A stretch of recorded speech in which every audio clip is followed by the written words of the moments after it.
ನಮಸ್ಕಾರ ಮೇಡಮ್. ನಾನು ಸ್ಪರ್ಶ ಅವ್ರ ತಾಯಿ ಮಾತಾಡ್ತಾ ಇರೋದು.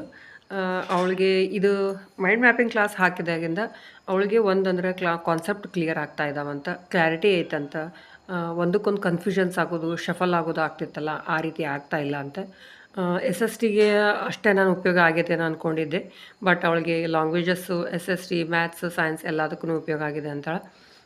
ಪಾಠಗಳನ್ನು ಈಸಿಯಾಗಿ ನೆನ್ಪಿಟ್ಕೋಬೋದು ಅಂತಿದ್ಲು. ಆಮೇಲೆ ಮೊನ್ನೆ ಎಕ್ಸಾಮ್ನೊಳಗೆ ಅದು ಬಹಳ ಯುಟಿಲೈಸ್ ಆಗೈತೆ ಅಂತ ಹೇಳಿದ್ಲು. ಯಾಕಂದ್ರೆ ಮೈಂಡ್ ಮ್ಯಾಪಿಂಗ್ ಮಾಡ್ಕೊಳ್ಳೋದ್ರಿಂದ ಪ್ರತಿಯೊಂದು ದೊಡ್ಡ ದೊಡ್ಡ ಪಾಠಗಳು ಸಹಿತ ಬೇಗ ಅವಳಿಗೆ ನೆನಪು ಉಳ್ಕೊಂಡಿದ್ವಂತ. ಹಾಗಾಗಿ ಎಕ್ಸಾಮ್ಸ್ನಲ್ಲೂ ಅದೇ ರೀತಿ ಕ್ವಶನ್ಸ್ ಬಂದಿರೋದ್ರಿಂದ ಆಕೆಗೆ ಭಾಳ ಅನುಕೂಲ ಆಗೈತಿ.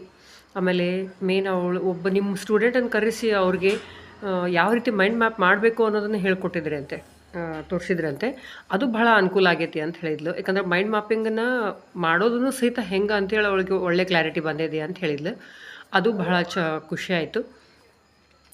ಇವನ್ ನೀವು ಅವಳಿಗೆ ಫಸ್ಟ್ ಡೇನೇ ಮೋಟಿವೇಟ್ ಮಾಡಲಿಕ್ಕೆ ಅವ್ರಿಗೆ ವಿಷನ್ ಬೋರ್ಡ್ ಮಾಡೋದು ಹೆಂಗೆ, ಅಫರ್ಮೇಷನ್ಸ್ ಮಾಡೋದು ಹೆಂಗೆ, ನೀವು ಒಂದು ವಿಷನ್ ಇಟ್ಕೊಳ್ಳೋದು ಹೆಂಗೆ, ಪ್ರತಿಯೊಂದ್ರ ಬಗ್ಗೆನೂ ಅವತ್ತು ಅವಳಿಗೆ ಹೇಳಿದ್ರಲ್ಲ, ಅದು ಅವಳಿಗೆ ಬಹಳ ಖುಷಿ ಆಯಿತು. ಹಾಗೆ ಇದನ್ನು ಅವಳು ಲೈಫ್ ಲಾಂಗ್ ಇದು ಉಪಯೋಗ ಆಗುವಂಗಿರಲಿ ಅಂತ ನಾನು ಆಶಿಸ್ತೀನಿ. ಯಾಕಂದ್ರೆ ಮುಂದೆ ಎಲ್ಲವನ್ನು ಕಾನ್ಸೆಪ್ಟನ್ನ ಬೇಗ ಅರ್ಥ ಮಾಡ್ಕೋಬೇಕು, ಬೇಗ ಮೈಂಡ್ನಲ್ಲಿ ಅದು ಹೆಂಗೆ ಇಟ್ಕೋಬೇಕು ಅನ್ನೋದನ್ನು ಅರ್ಥ ಆಗ್ತೈತಿ. ಮೈಂಡ್ ಮ್ಯಾಪಿಂಗ್ ಅಂದರೆ ಏನು, ಅದನ್ನು ಹೆಂಗೆ ಮಾಡ್ಕೋಬೇಕು, ಬ್ರ್ಯಾಂಚಸ್ ಹೆಂಗೆ, ಅದು ಟ್ರೀಗೊಂದು ಹೋಲಿಸಿ ಅದನ್ನು ಯಾವ ರೀತಿ ಇದು ಮಾಡಬೇಕು, ಅದನ್ನು ಬಹಳ ವಿಸ್ತಾರವಾಗಿ ನೀವು ಹೇಳಿದ್ರಂತ ಅವಳಿಗೆ. ಅದು ಅವಳಿಗೆ ಬಹಳ ಖುಷಿ ಆಯಿತು.